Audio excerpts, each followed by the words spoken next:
Baik, Assalamualaikum warahmatullahi wabarakatuh. Kami dari kelompok B7 kelas B akan mempresentasikan hasil rangkuman materi kami, yaitu kekuatan alat sambung baja. Pertama-tama, perkenalkan, nama saya Arpandi Masaputra, akan membacakan materi pertama.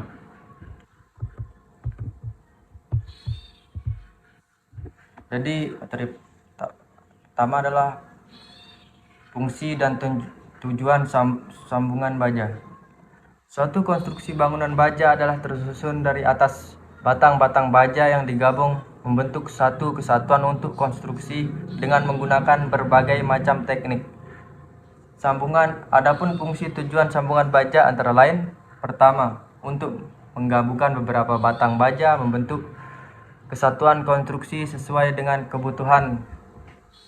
2. Untuk mendapatkan ukuran baja sesuai kebutuhan atau panjang, lebar, tebal, dan sebagainya. Ketiga, untuk memudahkan dalam penyetelan konstruksi baja di lapangan. Keempat, untuk memudahkan pergantian bila suatu bagian atau batang konstruksi semen mengalami rusak. 5. Untuk memberikan kemungkinan adanya bagian atau batang konstruksi yang dapat bergerak, misal peristiwa muai, susut baja akibat perubahan suhu. Pertama adalah sambungan paku keling. Paku keling adalah sebuah alat sambung yang bahan baku pembuatannya adalah baja, brass, aluminium, atau tembaga. Pengaplikasian paku keling adalah dengan dipanaskan hingga suhu tertentu yang kemudian dipukul hingga membentuk tonjolan di bagian bawah paku. Pada era 1960-an, penggunaan paku keling atau rivet adalah sambungan yang sangat umum digunakan oleh seorang perancang konstruksi. Menurut Nuramsi, dalam bukunya Modul Guru Pembelajaran Paket Keahlian Konstruksi Baja pada tahun 2015, alasan digunakannya paku keling atau rivet pada zaman tersebut sebagai alat sambungan karena kekuatannya yang sangat baik. Contoh konkretnya adalah sebuah jembatan gantung di California atau San Francisco Golden Gate yang sudah berdiri sejak tahun 1937. Masih kokoh bahkan hingga sekarang. Selain itu, ada jembatan bantar yang berlokasi di Sungai Frogo, daerah istimewa Yogyakarta, juga mengaplikasikan menggunakan paku keling sebagai alat sambungnya.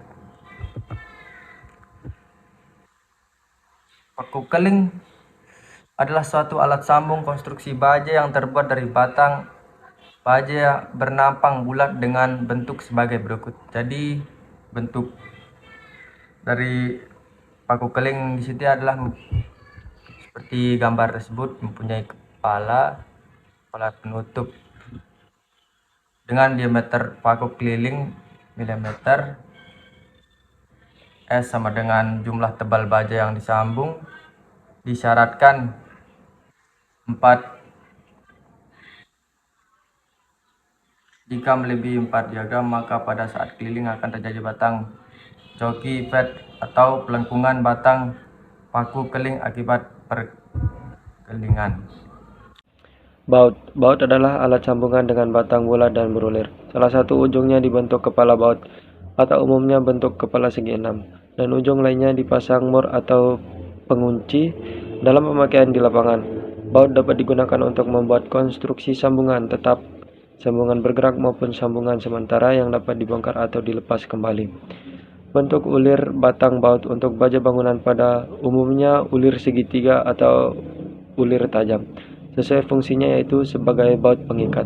Sedangkan bentuk ulir segi 4 atau ulir tumpul umumnya untuk baut-baut penggerak pada pemindahan tenaga, misalnya dongkrak.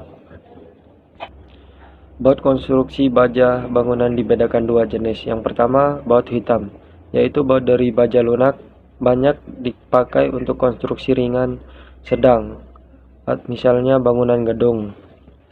Kedua yaitu baut pas. Baut dari baja mutu tinggi dipakai untuk konstruksi berat atau beban bertukar seperti jembatan jalan raya. Adapun kelebihan sambungan baut. Yang pertama, lebih mudah dalam pemasangan atau penyetelan konstruksi di lapangan.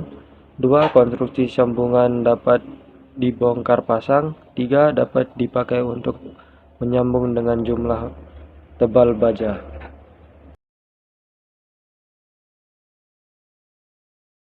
Baik, untuk mengisi materi yang ketiga adalah las menyambung baja dengan las adalah menyambung dengan cara memanaskan baja hingga mencapai suhu lumer atau meleleh dengan ataupun tanpa bahan pengisi yang kemudian setelah dingin akan menyatu dengan baik.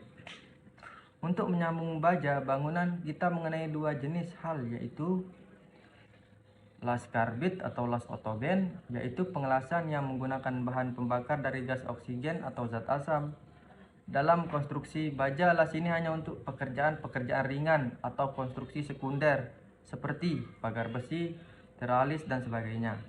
Yang kedua, las listrik atau las lumer, yaitu pengelasan yang menggunakan energi listrik untuk pengelasan yang diperlukan sawat tas yang dilengkapi dengan dua buah kabel.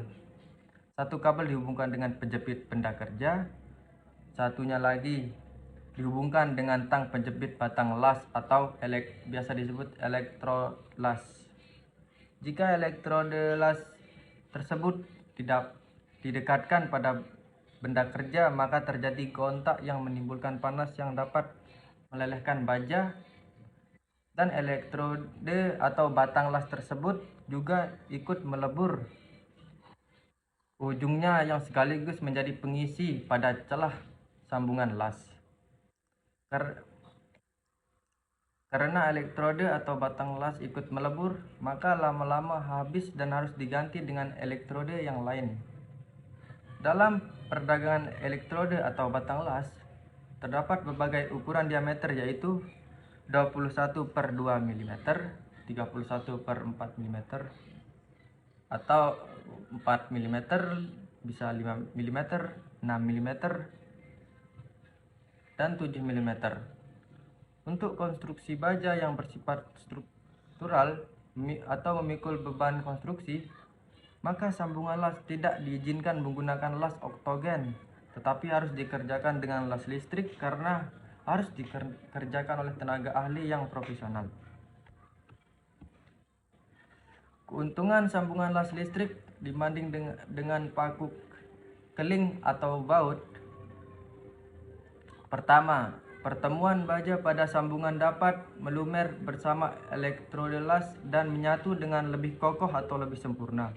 Kedua, konstruksi sambungan memiliki bentuk lebih rapi. Ketiga, konstruksi baja dengan sambungan las memiliki berat lebih ringan dengan las berat sambungan hanya berkisar 1 sampai 1,5% dari berat konstruksi. Sedangkan dengan paku keling atau baut berkisar 2,5-4% dari berat konstruksi. 4. Pengerjaan konstruksi relatif lebih cepat, tak perlu membuat lubang-lubang, tak perlu memasang potongan baja siku atau pelat menyambung, dan sebagainya. 5. Luas menampang batang baja tetap utuh karena tidak dilubangi sehingga kekuatannya utuh. Kerugian atau kelemahan sambungan las ialah: 1. Kekuatan sambungan las sangat dipengaruhi oleh kualitas pengelasan. Jika pengelasannya baik, maka kekuatan sambungan akan baik. Tapi jika pengelasannya jelek atau tidak sempurna, maka kekuatan konstruksi juga tidak baik, bahkan membahayakan dan dapat berakibat fatal.